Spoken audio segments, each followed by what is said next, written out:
chers auditeurs, chères auditrices. Dans Mémoires d'Adrien, il n'y a pas à proprement parler de voyage en Béotie.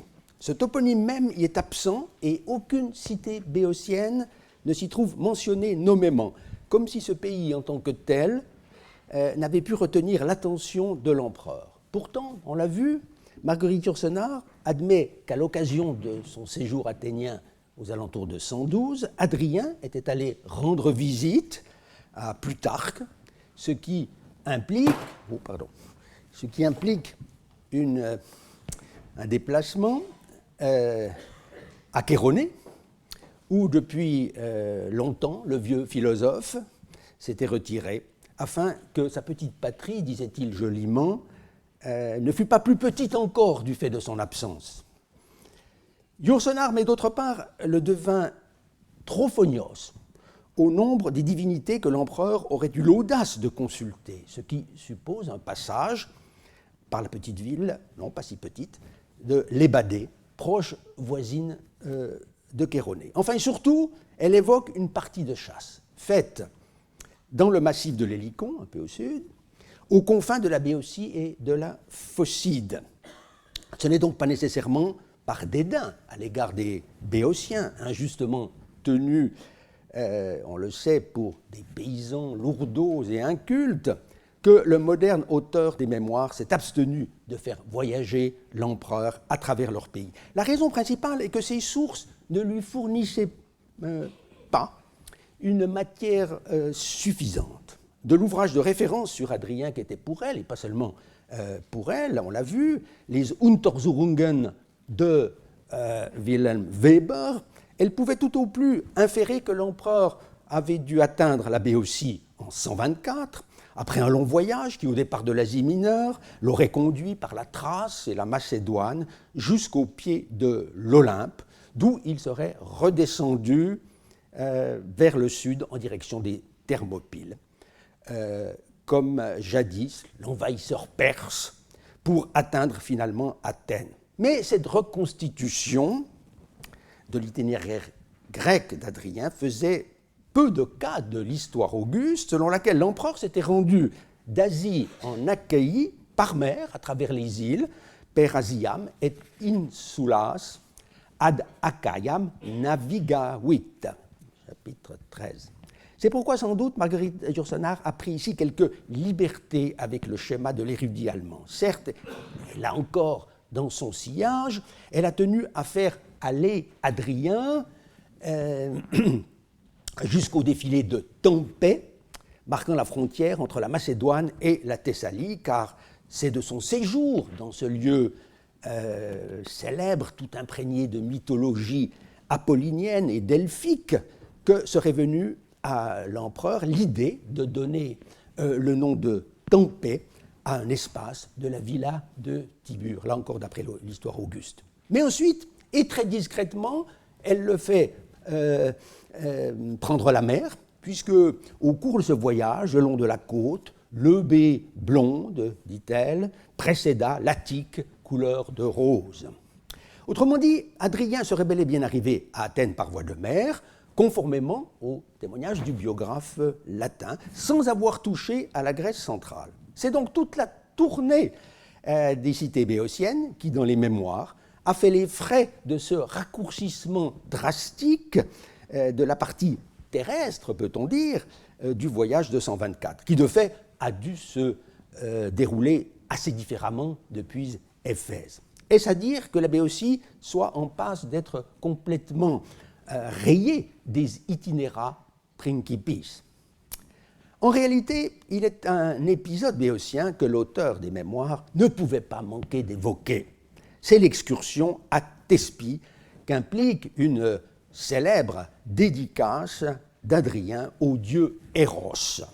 Inscription trop originale pour être laissée de côté par un écrivain dont le propos est justement de mettre le voyage en Grèce sous le signe de l'amour inspiré à l'empereur par le jeune Antinoüs. Très habilement, elle a donc fait de cette courte péripétie en terre béotienne comme une sorte d'annexe à la grande tournée péloponnésienne de l'automne 124. Arrivé à Corinthe, Hadrien aurait présidé avec face les Jeux isthmiques, concours dit triétérique, parce que célébré périodiquement au retour de la 3e année, donc tous les 2 ans, en fait. J'espérais, en rétablissant ces grandes fêtes panhelléniques, dit le mémorialiste, page 166, refaire de la Grèce une unité vivante. Le projet prêté à Hadrien n'est nullement absurde, on l'avait vu, même si, en l'occurrence, il faut se garder d'exagérer l'état de déliquescence où la vie agonistique serait tombée en Grèce avant la reprise en main opérée par ce prince. Pour les Isthmiens eux-mêmes, en effet, on a la preuve épigraphique qu'ils eurent régulièrement lieu sous Domitien et sous Trajan, en association avec les Caesareia, instaurés dès l'époque d'Auguste. Mais ce qui nous intéresse d'abord ici, c'est la suite du texte des mémoires, sans transition en effet. Hadrien est censé relater son excursion sur l'autre rive du golfe de Corinthe, encore que le lecteur pourrait ignorer ce changement de décor. Des chasses nous entraînèrent dans les vallées de l'Hélicon, dorées par les dernières rousseurs de l'automne. Assurément, au point de vue de la chronologie, cette affirmation ne laisse pas d'être un peu problématique, puisque, compte tenu justement du rythme triétérique des Isthmias, il n'y eut pas d'édition du concours en 124, mais seulement en 123 et 125. Or, à supposer qu'il eût présidé les Isthmias, vers la fin de l'été 125, Hadrien aurait été obligé de s'embarquer ensuite au plus vite pour l'Italie, où l'on sait qu'il se trouvait dès le début de septembre. Ce qui mérite néanmoins d'être relevé dans ce passage des mémoires, c'est l'idée de mettre ainsi Corinthe en communication directe avec le pays de Thespie, car cela correspond à une réalité historique bien attestée, y compris pour l'époque antonine. Marguerite Yourcenar n'avait sans doute pas lu, encore que de sa curiosité on puisse tout attendre, le mémoire de 1946 où Louis Robert faisait clairement apparaître que dans un catalogue de vainqueurs au concours athlétique des Erotideia de Thespie vers 100 après Jésus-Christ, bien des concurrents étaient précisément des Corinthiens appartenant aux meilleures familles de la colonie romaine. À travers le Golfe, écrivait ce savant, Hellénica II, les deux villes étaient, peut-on dire, limitrophes. De l'Écaïone, on était vite au port de Thespie, Creusis. C'est pourquoi les Corinthiens ont été si assidus aux fêtes de Thespie. Fin de la citation. Pour ce qui est des concours de Corinthe, tels qu'ils étaient célébrés sous Hadrien, c'est le lieu de signaler l'existence d'un catalogue corinthien daté avec certitude de l'année 127, donc bien peu après que l'empereur eut quitté la Grèce pour l'Italie. Ce document, publié en 1970, fournit en effet le programme complet, c'est-à-dire à la fois musical, gymnique, hippique, d'un concours appelé Caesareia, distinct certes des Isthmias, mais organisé sans doute en supplément de cette fête une fois sur deux. Si la section musicale est mise en tête, c'est qu'elle comportait des épreuves d'encomiographie, c'est-à-dire d'éloges, d'abord en vers, puis en prose, non seulement eis Hadrianon, mais aussi pour ses deux prédécesseurs immédiats, Nerva et Trajan. On verra d'autre part, dans une leçon ultérieure, que les nouvelles lettres d'Hadrien découvertes à Alexandrie de Troade apportent leur lot d'informations sur la place que les Isthmiens occupaient alors dans le calendrier agonistique voulu par l'empereur. Marguerite Yourcenar n'a donc pas été si mal inspirée que cela en imaginant une traversée du golfe de Corinthe à l'occasion du concours de l'Isthme. Mais ce voyage impérial, s'il a réellement eu lieu en 125, seule date possible, dut se faire du continent vers le Péloponnèse, bien plutôt qu'en sens inverse. On pourrait ainsi le placer vers la mi-été, avec un embarquement au port de Delphes, juste avant la grande traversée vers l'Italie. D'autre part, comme déjà Weber, pourtant peu enclin pourtant peu enclin à faire une place au sentiment. L'auteur des mémoires a pris le parti, ou disons mieux la liberté, de donner un caractère très personnel, pour ainsi dire intime, à cette excursion d'Adrien en pays béotien, qu'il aurait effectuée dans la plus totale Zwangslosigkeit, c'est le mot de Weber, en dehors de toute contrainte donc, politique ou autre, l'escorte de l'empereur se réduisant au seul Antinoüs, dont la présence, comme en filigrane, ressort des mots déjà cités et de ceux qui suivent. Des chasses nous entraînèrent dans la vallée de l'Hélicon, nous fîmes halte au bord de la source de Narcisse, près du sanctuaire de l'amour, la dépouille d'une jeune ours, trophée suspendu par des clous d'or à la paroi du temple, fut offerte à ce Dieu le plus sage de tous. Page 166, on l'aura relevé au passage, l'Alexandrin final en 2 hémistiches. C'est donc un instant de grâce pour l'empereur, censément amoureux, que cette consécration à Eros d'un gibier peu banal, à une époque où tout semblait facile, dira-t-il plus tard en évoquant globalement cet apogée de son règne. De fait, il s'agit, on le sait, d'une épigramme très savamment composée qui peut donner de prime abord l'impression d'être l'œuvre d'un empereur en vacances. Dans les carnets de notes des mémoires, Yourcenar fait cependant un rapprochement intéressant entre 2 moments du séjour en Grèce qui ont pour dénominateur commun justement d'être liés à la rédaction d'une épigramme. Il est vrai que dans le premier cas, à savoir, on s'en souvient, la stèle érigée par Adrien sur la tombe d'Épaminondas à Mégare, on ne conserve plus du poème qu'une simple mention chez Pausanias, en attendant qu'une heureuse découverte nous restitue peut-être un jour cette inscription. Pour Thespie, c'est l'inverse qui s'est produit. La pierre s'est miraculeusement conservée intacte jusqu'à nous, tandis que le périégète ne souffle mot de l'épigramme d'Adrien. Car il a visiblement préféré faire le récit des malheurs de la statue d'Héros sortie des mains de Praxitèle, arrachée du sanctuaire sur l'ordre de Caligula, rendue par Claude au Thespien, victime à nouveau de la convoitise de Néron, et disparue à jamais à Rome, où elle fut en 81 sous Titus, donc la proie d'un incendie accidentel. Adrien Thespie n'a donc pu voir qu'une copie de cette divine statue, un Héros dû à l'artiste athénien Ménodoros, sculpture qui a trouvé grâce aux yeux de Pausanias, mais dont on ne trouve pas la moindre mention, en revanche, chez Yourcenar, qui s'est également gardé d'évoquer, ne serait-ce que par une phrase allusive, les vicissitudes, l'original praxitélien. Mais il est temps d'examiner de plus près ce petit morceau que vous avez dans votre dossier. L'un des monuments épigraphiques les plus curieux, à n'en pas douter, de tout le Principat. Soulignons d'abord la forme très élaborée, du point de vue de la métrique, de ces 8 indécasyllabes glyconiens, un maître dont l'empereur lettré trouvait le modèle en maintes compositions hellénistiques et latines aussi, Catulle par exemple, de la meilleure facture. L'auteur y apparaît sous son nom seul de Adrianos, sans aucun élément de sa titulature. L'objet de la dédicace est la dépouille d'une ours, Arctos, sa tête plutôt que sa peau, offerte en prémisse, sens du mot acrotinion.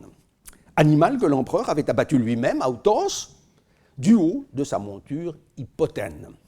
Pour ce qui est du pays où se déroula cette chasse, l'hésitation a été grande depuis la publication de l'épigramme à la fin du XIXe siècle. Et l'édition de base qu'en a donnée le très sagace Wilhelm Dittenberger, qui balançait déjà entre 2 possibilités. En 1978, traitant de la passion bien connue d'Adrien pour la chasse à propos d'une inscription d'Adrianoi en Asie mineure, Louis Robert écrivait ceci: « J'ai préparé depuis longtemps un mémoire sur cet épigramme, depuis le temps lointain où je l'exposais dans un cours, c'est-à-dire ici même, ou à peu près, Je n'ai pu me décider entre les deux interprétations.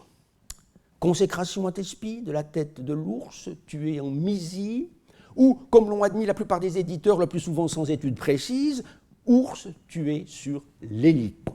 Fin de la citation. Naturellement, après un tel aveu de notre maître, que cette perplexité, hélas, retint de publier son mémoire, je ne prétendrai pas trancher le dilemme avec assurance. Il me paraît néanmoins bien improbable que l'empereur ait tenu à faire transporter cette dépouille, même soigneusement traitée, depuis les fins fonds de la forêt mysienne jusqu'à Thespie, en passant par Éphèse, les îles, Athènes et le Péloponnèse, alors que plus d'un sanctuaire d'Artémis lui aurait offert en chemin la possibilité de la consacrer dignement à la grande chasseresse Artémis.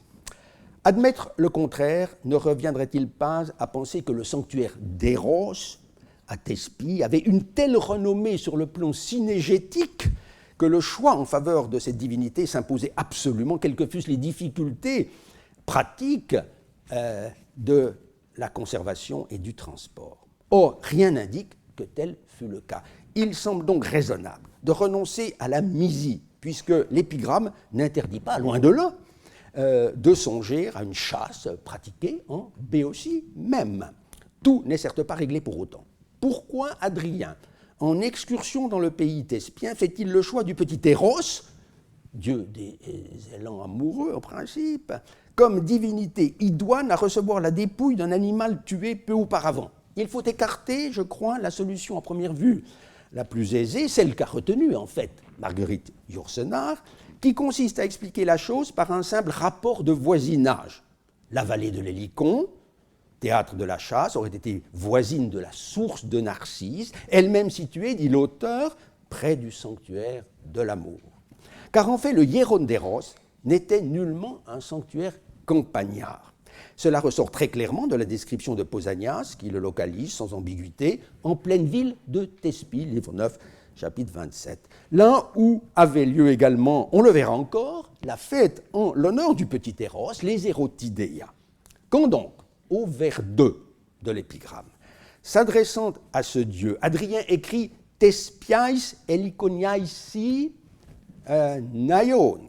Il ne faut pas traduire, comme l'a fait l'auteur du choix d'inscription grecque, par « toi qui habites à Thespie sur l'Hélicon », mais évidemment, toi, l'habitant de Thespie héliconienne, c'est-à-dire dans cette ville toute voisine de la fameuse montagne des Muses, à Thespie, au pied de l'Hélicon, si l'on veut, sans connotation géographique trop précise.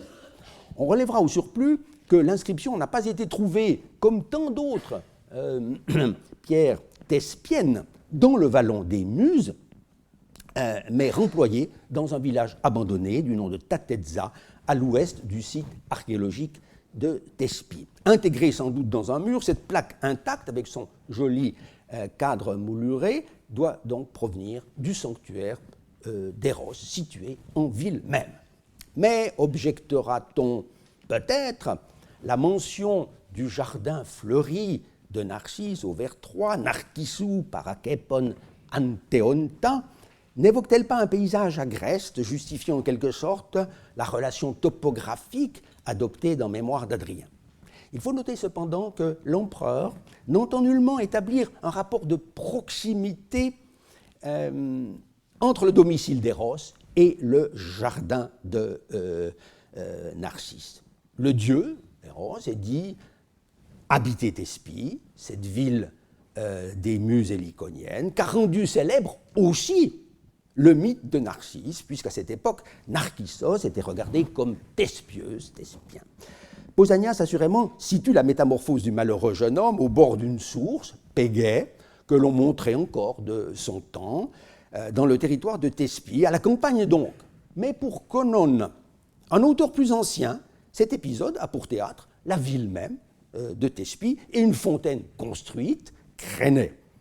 Adrien n'entend nullement prendre parti entre ces diverses versions, bien sûr.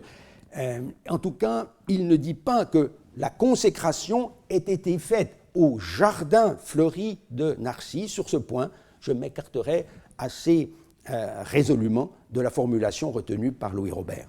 L'intention de l'auteur, c'est encore une fois de rappeler à ses lecteurs qu'Éros et Narcisse sont du même pays. On sait aujourd'hui que la véritable patrie de Narcisse, si j'ose dire, est en réalité Érétrie en Eubée, mais je ne veux rien dire ici de cette question dont j'ai traité ailleurs dans un petit livre connu de certains d'entre vous. Ce serait toutefois faire injure au poète érudit qui était Hadrien de penser que la mention de Narcisse était ici purement décorative. Au contraire, elle est d'une importance sans doute fondamentale pour l'exégèse même de l'épigramme, car justement, c'est Narcisse, héros chasseur par excellence, qui relie Éros au monde de la chasse. Je n'insiste pas sur les aspects synégétiques bien connus du mythe, puisque c'est au terme d'une chasse, évoqué aussi bien par Ovide que par Pausanias, sans parler de l'iconographie qui montre le héros assis, tenant une lance, ou parfois debout près d'une statue d'Artémis, que Narcisse vient se reposer auprès de la source fatale. D'ailleurs, dans la version eubéenne, Narchitos est fils d'un Cunégos, d'un meneur de meute, au service de la grande Artémis d'Amarinthos. Il est là un héros, au sens le plus fort du terme, une divinité qui est l'objet d'un culte, tandis qu'à Thespie, il y a comme concurrence, du moins originellement, entre le beau Narcisse, contempteur d'Éros, Upéroptès Érotos, et l'enfant d'Aphrodite. Après le suicide du héros malheureux, lit-on chez Conon, les Thespiens, constatant la puissance invincible d'Éros, vénérèrent bien davantage encore leur dieu national. De fait, il n'est pas interdit de voir dans cette version du mythe un récit étiologique destiné à rendre compte de l'accroissement du culte d'Éros à la basse époque hellénistique, quand justement fut créé le concours des Hérotidéas pour célébrer, croirais-je, le retour de l'Hérotidion, la chère petite statue de Praxitèle en 86 avant notre ère. À Thespie donc, Hadrien ne pouvait offrir, revenons à ce texte, que le produit de sa chasse qu'au dieu Éros. C'est d'Éros l'avisé, Sauphrone, lira-t-on peut-être avec surprise dans l'épigramme, le plus sage des dieux, renchérit l'auteur des mémoires, que l'empereur attend une grâce supérieure en échange, Carine Antitou, de l'offrande qu'il lui fait de cet ours tué lors d'une chasse au pays fleuri de Narcisse, dans ce massif de l'Hélicon que Pausanias décrit comme une espèce de parc naturel, Képos, où cohabitaient les espèces végétales et animales les plus rares. Le petit Éros exerce un pouvoir d'autant plus étendu qu'il est en relation privilégiée avec une divinité cosmique, étant le fils, ou peut-être mieux le serviteur, Thaïs de Cypris, la grande et primordiale Aphrodite de Chypre, qui est dite sonore, ligéié par Hadrien, parce qu'elle tient sa partie dans l'harmonie concertante des sphères célestes, ainsi que l'écrit fort justement le professeur Paul Goukowski dans une étude de 2002, en s'appuyant, comme il convient, sur l'épiclèse uranienne donnée à Aphrodite au dernier vers du poème Uranias ap Aphrodites. Par le truchement d'Éros, donc, la prière de l'empereur s'adresse à une divinité qui régit l'univers tout entier, pas l'Aphrodite Pandémos, la déesse honorée par les prostituées sacrées de Corinthe. Mais faut-il aller jusqu'à déceler dans la prière adressée à ce divin enfant un appel d'Hadrien à l'âme d'Antinoüs passé dans un corps céleste après son apothéose en l'an 130, comme le propose avec conviction notre savant confrère. J'avoue être d'autant plus réticent face à cette interprétation maximale qu'elle obligerait à dater l'épigramme des dernières années d'Hadrien et romprait ainsi tout lien avec le passage très vraisemblable de l'empereur à Thespie en l'an 125, alors qu'au contraire, la documentation épigraphique plaide aujourd'hui pour faire de la chasse à l'ours au creux des vallons fleuris de l'Hélicon une étape du voyage en Grèce centrale, au printemps de cette année-là. Il est vrai que les nombreuses dédicaces à Adrien recueillies à Thespie ne sont pas exactement datées, mais elles prouvent à tout le moins que l'empereur dut faire un peu plus à l'égard des Thespiens que de se livrer dans leur territoire au plaisir d'une chasse solitaire. Il est a priori vraisemblable, en effet, qu'Adrien ne dédaigna pas les deux grands concours que célébraient toujours avec éclat les gens de cette cité, les Museia et les Erotideia précisément. On en a du reste un indice épigraphique plus que probant, puisque un catalogue de vainqueurs trouvé dans le Vallon des Muses fait mention du concours qui était célébré sous le nom de Traianea, Adrianea, Sebasteia, Museia. Deux des épreuves concernaient directement le prince, un éloge en prose d'abord, puis un hymne en vers pour l'empereur, Eiston Autocratora. Certes, ce document doit dater déjà des années 140-150, donc du principat d'Antonin, mais précisément l'absence de l'adjectif Antoneina dans l'intitulé du concours prouve que l'on n'y ajoutait pas automatiquement le nom de l'empereur régnant. Lors de son passage, Adrien a dû promouvoir d'une manière ou d'une autre la célébration des Museia, dont le programme musical, établi dès la fin du IIIe siècle avant Jésus-Christ, pouvait servir comme modèle à des créations d'époque adrianique, comme les Demostheneia dans la lointaine Oinoanda en l'an 124 justement. Adrien ne se montra sans doute pas moins généreux pour le concours athlétique des Erotideia, qui, à l'époque impériale, était souvent présidé par le même agonothète, comme l'atteste par exemple cette inscription honorifique pour un certain Athanias, fils d'Euxénos, qui exerça la présidence des Museia Sebasta comme des Erotideia Caesareia, car l'organisation de tels concours entraînait des frais considérables que seuls de rares évergètes locaux pouvaient assumer. Mais les deux fêtes n'en restaient pas moins bien distinctes, sauf cas exceptionnels, comme peut-être l'annonce d'une arrivée prochaine de l'empereur qui aurait pu amener les Thespiens à les célébrer successivement dans un bref intervalle. Rien n'est plus évocateur,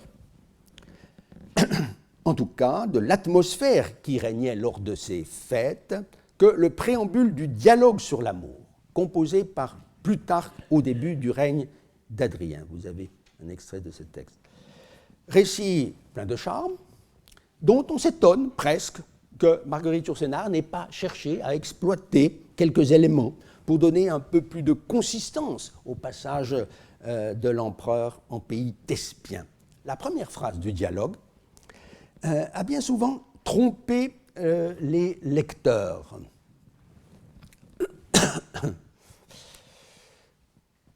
Sur le déroulement des Erotideia. Oui, Flavien, dit-on en effet, ce fut à l'Hélicon, auprès des Muses, Paratais Moussaïs, au moment où les Thespiens célébraient les Erotideia, une appellation qu'il vaut mieux ne pas traduire par la fête de l'amour, comme s'il s'agissait d'une Saint-Valentin avant la lettre. Cette fête, poursuit l'auteur, ou plutôt son traducteur français, qu'il célèbre tous les 4 ans à la fois en l'honneur des Muses et d'Eros, avec beaucoup de zèle et de magnificence. Une telle traduction induit assez gravement en erreur, puisqu'elle donne l'impression qu'il y avait sur l'Hélicon une fête double à la fois pour les 9 Muses et pour Eros. Or, ce que Plutarque veut dire, c'est que les Thespiens organisent pour Eros un concours quadriennal, donc très important, comme ils le font aussi de notoriété publique pour les Muses de l'Hélicon. Car les Erotideia, en réalité, ont lieu en ville, cela est clair pour qui lit la suite. Plutarque y relate en effet une excursion, le texte du bas, que ses propres parents, peu après leur mariage, firent depuis Chéronée jusqu'à Thespie pour sacrifier à Eros au moment de la fête de ce dieu Eisten et Orten, et pour y rencontrer des amis venus de toute la Béotie. Tous ces gens, poursuit l'auteur, passèrent les 2 ou 3 premiers jours en ville, Catapoline, en discutant agréablement dans les palestres et les théâtres. Mais vint un moment où l'agitation liée aux différentes épreuves du concours rendit tout dialogue impossible. Alors, dit Plutarque, la plupart battirent en retraite comme pour sortir d'un territoire ennemi, osperec polemias, et allèrent camper sur les licons auprès des muses, paratais, mousais. On a donc affaire à 2 concours que tout distingue, le lieu, le calendrier et aussi le programme, car c'est à tort que l'on dit et répète à l'envi que les Erotidéia comportaient non seulement des épreuves gymniques et hippiques, les seules à apparaître dans les catalogues conservés, mais aussi des épreuves musicales, sous prétexte que pendant toute la durée de la fête en ville, la musique avait évidemment son rôle à jouer. Pausanias, du reste, fait bien cette distinction entre les œufs agonès thespiens, quoique les éditeurs lui aient fait dire ici aussi le contraire de ce qu'il affirme avec netteté en 927. Les thespiens, lors des Erotidéia, donnent des prix aux athlètes, athlétais, comme ils en donnent aussi aux musiciens, musikois, lors des muséia. Car dans le texte grec, il faut lire à l'évidence musikois, non pas musikes, prononcé d'ailleurs de la même manière, musikis, à cette époque, comme j'ai essayé de le montrer naguère, sans beaucoup de succès jusqu'ici. Bref, on voit combien les fêtes de Thespie étaient faites pour susciter l'intérêt de l'empereur Philhellène. Son passage dans cette cité, en l'an 125, non pas 124, a donc dû être beaucoup plus qu'une simple escapade à partir du Péloponnèse. Ce fut sans doute une étape majeure dans sa tournée des cités de la Grèce centrale. La reconstitution de ce voyage repose aujourd'hui sur 2 piliers épigraphiques. Le premier est constitué par la série de lettres d'Adrien à la cité de Delphes, qui nous a été présentée la semaine dernière par M. Richard Bouchon. Découvert dans les vestiges même du temple de Delphes lors de la grande fouille de la fin du XIXe siècle, ce dossier est demeuré longtemps réservé aux seuls spécialistes. On ne saurait guère reprocher à Marguerite Yourcenar, malgré tout son zèle, de n'avoir pas lu la thèse latine d'Émile Bourguet, De rebus delphicis imperatoriae aetatis, soutenue en 1905. En fait, ces inscriptions mutilées n'ont été rendues accessibles aux historiens, et encore, qu'à partir de l'édition d'André Plassard en 1970 dans les Fouilles de Delphes, et ce n'est que fort récemment que des traductions en ont été proposées. Cela explique assez que l'auteur des mémoires n'ait rien dit ou fait dire sur les affaires redoutablement complexes qui agitaient alors l'amphictyonie piléo-delphique, problèmes sur lesquels il n'y a pas lieu de revenir aujourd'hui. On rappellera seulement que dans sa longue lettre, l'empereur signifiait clairement aux Delphiens qu'il attendrait d'être chez eux pour régler plusieurs points en suspens. Je déciderai de tout cela à Delphes, peripanton, touton, en Delphois diagnosobai, écrit-il notamment aux lignes 23 et 24. Donc, à la date de ce document, qui est sans nul doute l'année 125, 9e puissance tribunicienne, le voyage au sanctuaire pythique était déjà programmé, et l'on ne saurait douter que ce plan fût exécuté, puisque les jours passés par l'empereur à Delphes furent plus tard mis au nombre des jours sacrés, emeras hieras, de la cité, comme cela ressort d'une inscription bien fragmentaire, vous le voyez. En revanche, et c'est évidemment fort regrettable, on ignore de quel endroit cette lettre sur les affaires amphictyoniques a été expédiée. Ce fut peut-être depuis Athènes, où l'empereur de fait se trouvait encore vers la fin de l'hiver 124-125. On pourrait cependant aujourd'hui songer, avec au moins autant de vraisemblance, à la Béotie, puisque l'on y connaît désormais une série de lettres impériales, dont les plus anciennes remontent précisément à l'année 125. Je veux parler, et certains ici le savent, du dossier de Coroné de Béotie, dont l'objet, pour une large part, est la mise en valeur de terres cultivables menacées par les crues de plusieurs fleuves se jetant dans le lac Copaïs. Si Marguerite Yourcenar avait pu soupçonner l'existence de ces documents, elle en eût tiré à coup sûr quelque chose. Dans les pages où elle évoque le goût d'Adrien pour les grandes entreprises de génie civil ou militaire, fortifications, aqueducs, routes, digues, tous ces travaux qui ont pour dénominateur commun de trouver, dit-elle ou dit-il, la ligne sur laquelle une berge ou un empire peut être défendu, le point sur lequel l'assaut des vagues ou celui des barbares sera contenu, arrêté, brisé. Page 134.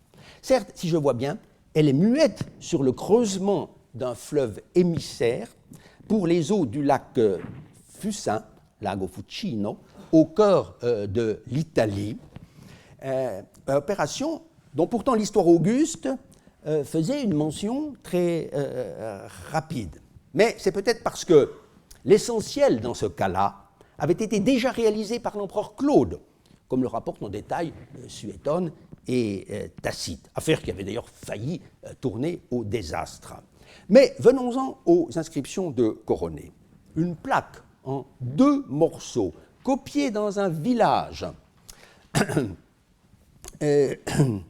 situé justement en bordure de ce lac Copaïs, à mi-chemin de Coronet et d'Orchomène, avait fourni dès 1880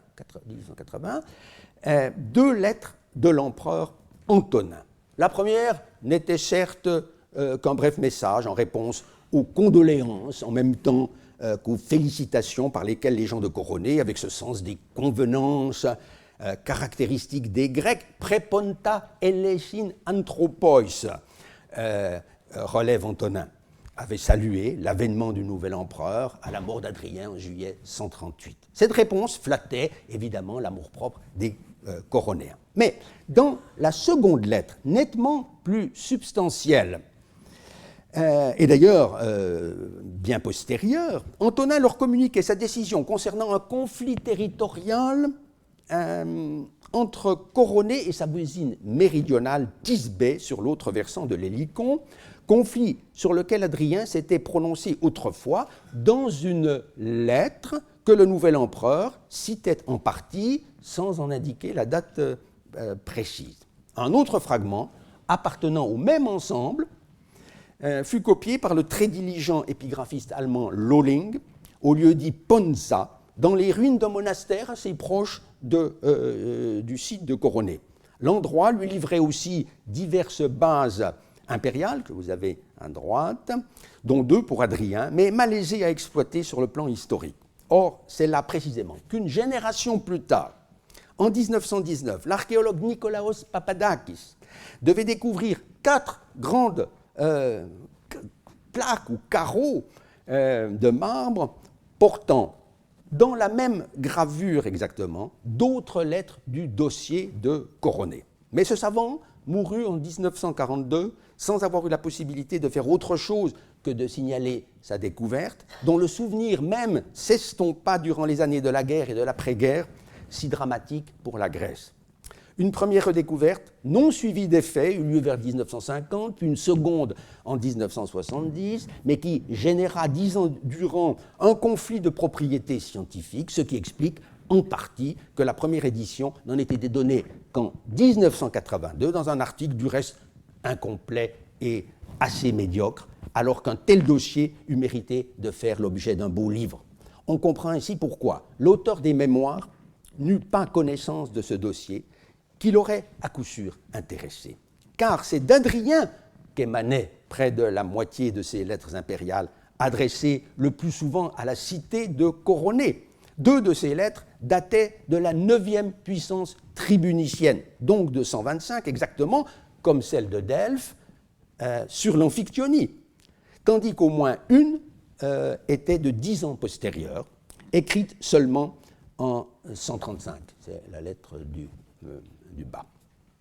L'objet initial de cette correspondance administrative se révélait être une opération destinée, on l'a suggéré, à mettre un assez vaste territoire à l'abri des inondations provoquées par les crues de 3 cours d'eau, le Phalaros, l'Erkina et le Képhissos, qui se jettent dans le lac Kopaïs, Eisten Kopaïda Limnen Embalousin, comme le précise la première inscription.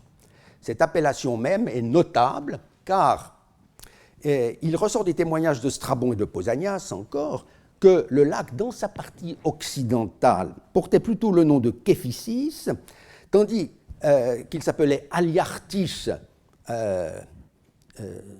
au sud-est.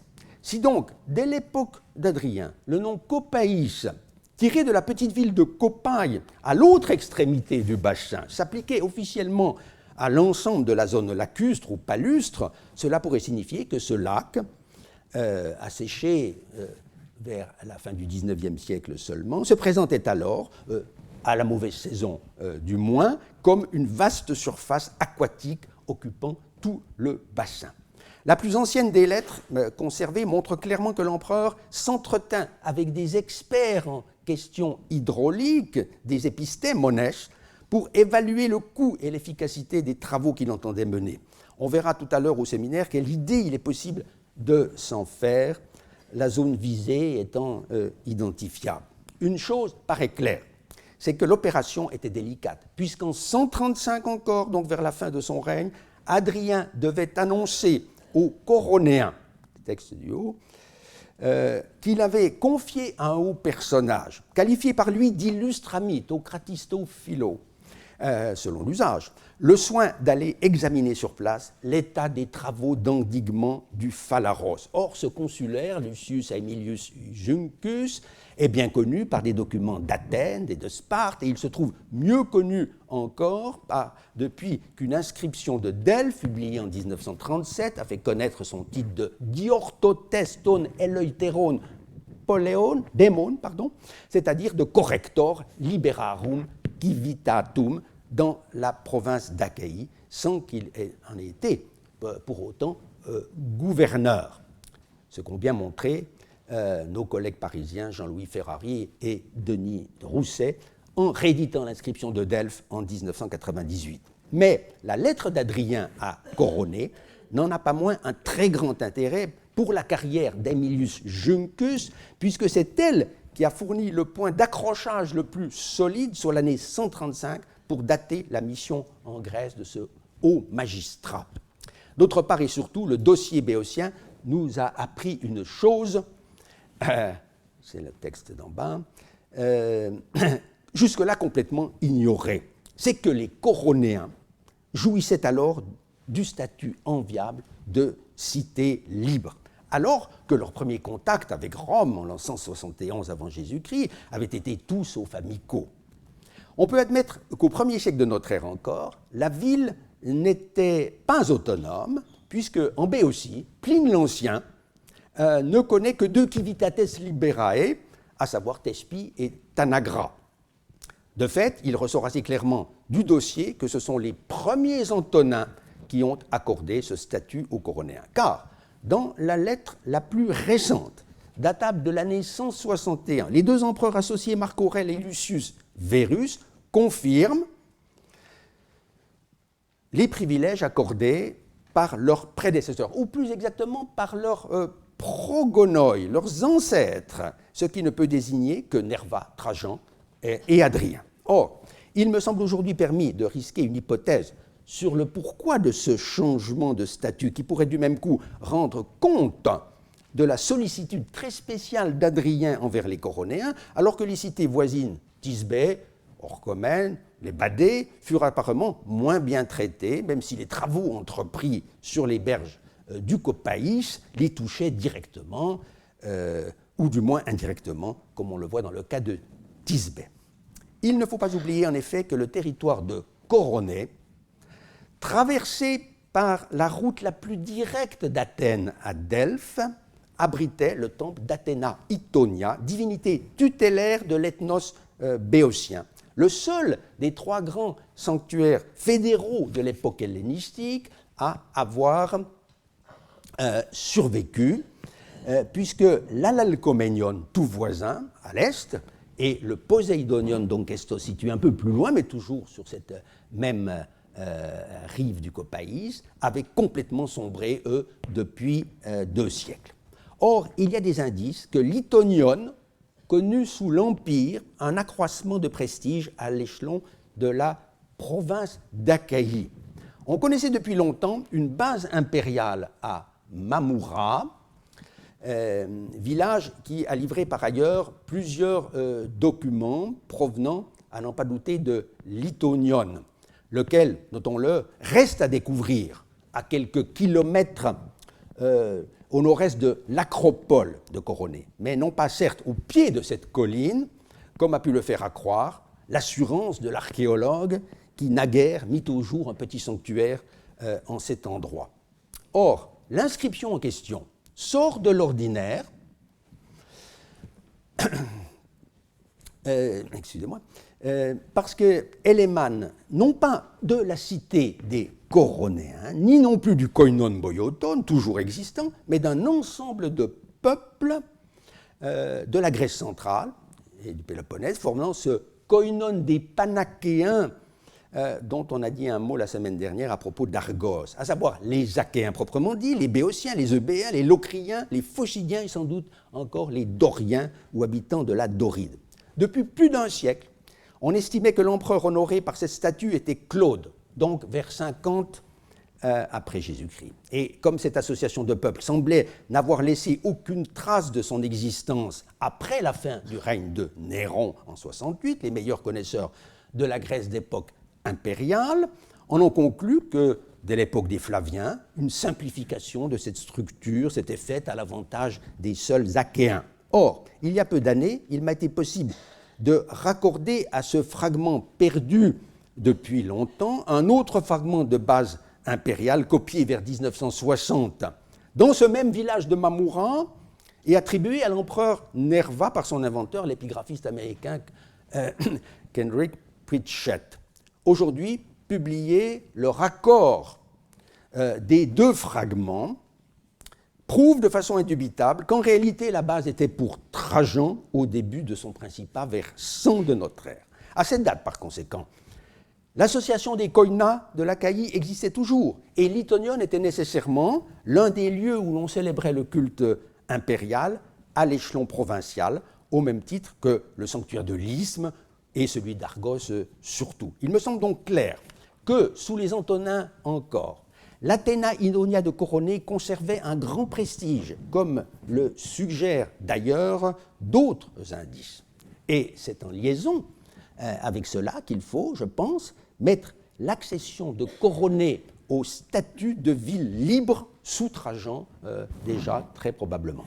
En tout cas, on peut admettre que cet empereur fut alerté par les Panachéens du danger d'inondation qui menaçait périodiquement le vénérable Itonion, sans parler bien sûr des dégâts faits aux cultures et aux fermes.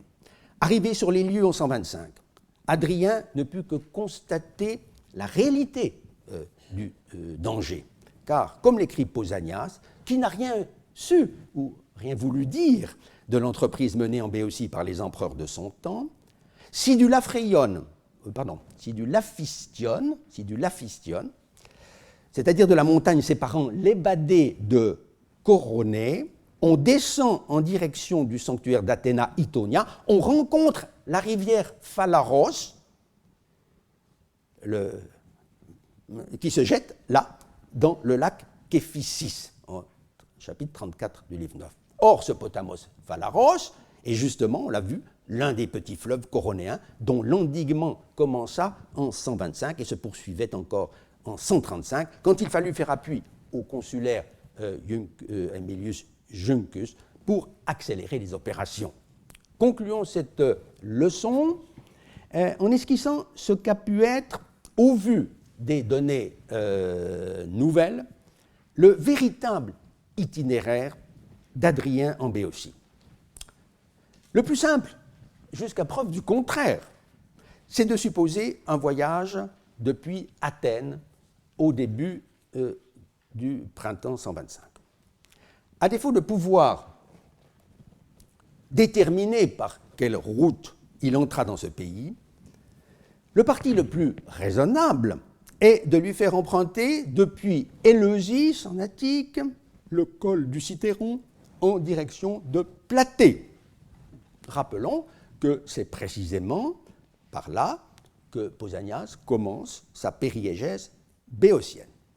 Lieu de mémoire par excellence, Platée pouvait d'autant moins échapper à l'attention d'Adrien que la ville était toujours le siège du koinon des Hellènes.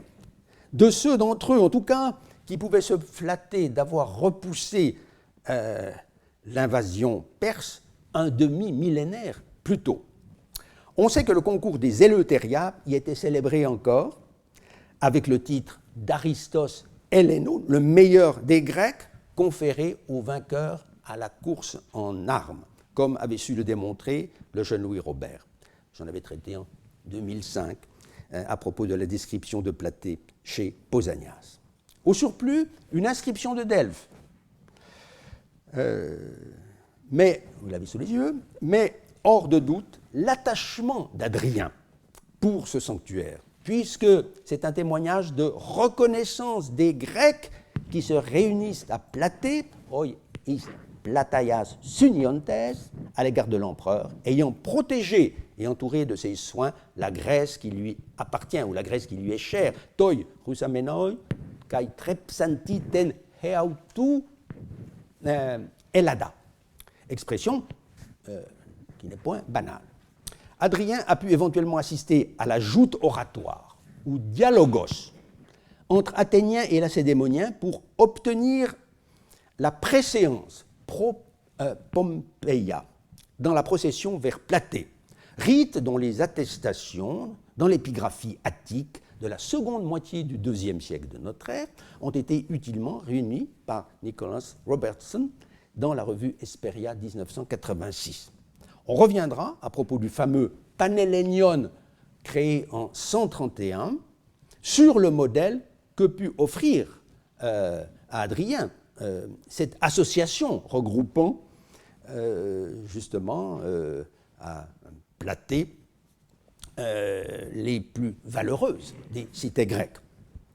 De Platée, l'empereur ne put manquer d'aller à Thèbes. Certes, la documentation relative à Adrien y est des plus réduite, quelques débris de statues, mais aucune inscription, si je vois bien.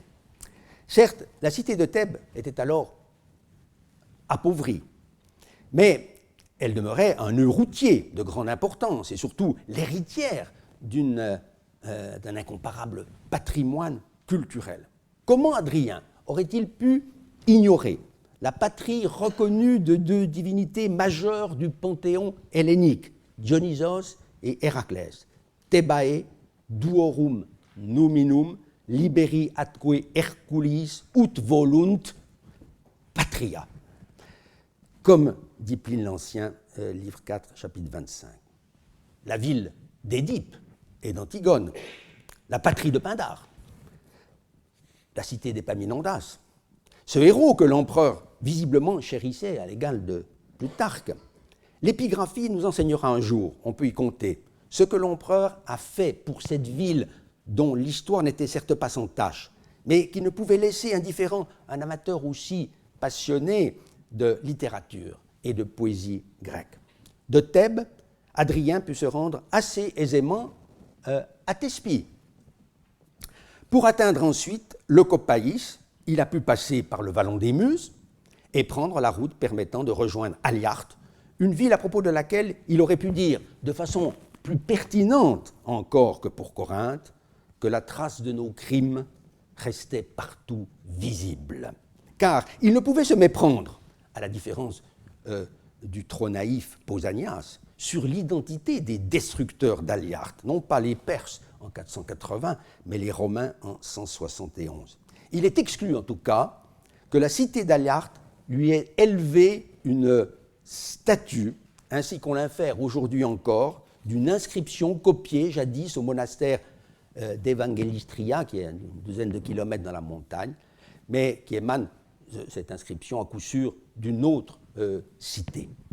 Une fois parvenu sur les rives du lac, Hadrien se serait dirigé en droite ligne vers Litonion et y aurait séjourné, sans doute un certain temps, à Coronée pour y discuter des travaux à entreprendre.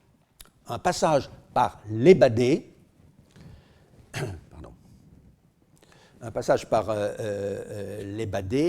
est, pour ainsi dire, assuré, non pas tant à cause d'une base de statut élevée par les Lébadéens et trouvée à Platée, donc sans doute en rapport avec les Éleuthéria, mais parce que cette ville, très bien aménagée au dire de Pausanias, était en passe de devenir la plus populeuse de toute la Béotie. Et il y avait l'oracle de Trophonios, dont la renommée était alors très considérable. Certes, on voit mal les serpents gorgés de lait venant se frotter aux chevilles d'Adrien, comme l'imagine l'auteur des Mémoires. Mais l'empereur aurait pu, remontant par la gorge de l'Erquina, rivière qu'il mentionne dans l'une de ses lettres à Coronée, atteindre l'entrée qui reste à trouver de l'oracle souterrain pour gagner de là le grand temple inachevé de Zeus Basileus. Songea-t-il alors à en reprendre les travaux comme à l'Olympieion d'Athènes? On l'ignore pour le moment, mais il n'est pas interdit de supposer qu'il favorisa à tout le moins la célébration du grand concours fédéral des Basileia, qui à cette époque n'avait sans doute pas été remplacé encore par celui des Trophonia, comme l'indique ce tableau. À l'Ébadé, Hadrien se trouvait à un carrefour. Allait-il monter par la voie la plus directe vers Delphes, une voie, oui, rapide, mais pas nécessairement très aisée, à travers le Parnasse, pour gagner le sanctuaire pythique, où il était attendu, on l'a vu, pour y régler maintes questions. Mais une autre possibilité s'offrait à lui, qu'il convient, me semble-t-il, de privilégier désormais, en le faisant se diriger plutôt vers Chéronée, puis vers Orchomène. On pourrait en effet résoudre le problème de son passage pratiquement assuré, sûr, compte tenu du témoignage explicite de Pausanias, livre 10, 35, vous avez ces textes dans votre dossier, par les petites villes phocidiennes d'Abaï et de Iampolis. Au surplus, une visite à Chéronée, ce lieu si célèbre dans l'histoire grecque, lui aurait permis d'aller rendre un ultime adieu aux vieux Plutarque. C'est évidemment à tort que la chronique d'Eusèbe fait de ce moraliste le gouverneur de la Grèce sous Hadrien, mais le personnage n'en était pas moins une figure politique très en vue avec son réseau d'amis tant grecs que romains. À défaut de voir le philosophe encore vivant, Hadrien aurait pu rencontrer son neveu Sextus, dit le Béotien, qui vécut jusque sous Marc Aurèle. Quant à Orchomène, elle n'était assurément plus une ville bien brillante sous les Antonins, même si Hadrien et ses successeurs prirent en compte les revendications des Orchoméniens vis-à-vis des Coronéens. Mais quelle gloire entourait le nom de la vieille cité des Miniens. Il suffit pour s'en convaincre de lire Pausanias, qui va jusqu'à juger avec sévérité les Grecs, admirant sans retenue la construction des pyramides d'Égypte, mais ignorant le plus souvent l'extraordinaire réalisation, dit-il, qu'était le trésor de Minias à Orchomène. En tout cas, une bonne route de montagne, une Léophoros Odos, reliait Orchomène à Oponte en Locride, en passant justement par les deux cités de Abaï et Diampolis, où Hadrien déploya sa générosité pour des travaux élitaires d'envergure, un temple dans un cas, un portique dans l'autre. Aussi peut-on admettre qu'Hadrien visita les Locriens de l'Est, même si à l'heure qu'il est, je le reconnais de bonne grâce, aucun témoignage n'assure encore cette visite. L'hypothèse comporte néanmoins plus d'un avantage. On ferait ainsi définitivement l'économie du voyage d'Hadrien depuis la Grèce du Nord jusqu'à Athènes, puisque c'est en venant du sud qu'il aurait traversé la Phocide orientale. D'autre part, en faisant séjourner dans cette ville d'Oponte, qui du reste était réputée pour la bonté de ses lois, Eunomou opoentos, on donnerait à Adrien l'occasion de diverses entrevues avec les députés de peuples du voisinage, qu'il s'agisse de Locriens, comme ces gens de Narica avec qui il sera en contact à l'extrême fin de son règne, ou de Béens, faisant la traversée depuis Aidepsos, la station balnéaire que fréquentait la bonne société d'alors, et où de fait on a retrouvé une base élevée à Adrien. Mais surtout, chose non négligeable, dans la situation critique que traversait l'Amphiktyonie, au témoignage même de la lettre de 125, Adrien aurait pu se rendre aux Thermopyles, visitant ainsi du même coup ce lieu mythique de la bravoure des anciens Spartiates, mais aussi le vieux sanctuaire des Pyles, objet de litige justement entre les Amphictyons. C'est de là alors, et tout naturellement, qu'Adrien serait monté vers Delphes en ce printemps de l'année 125.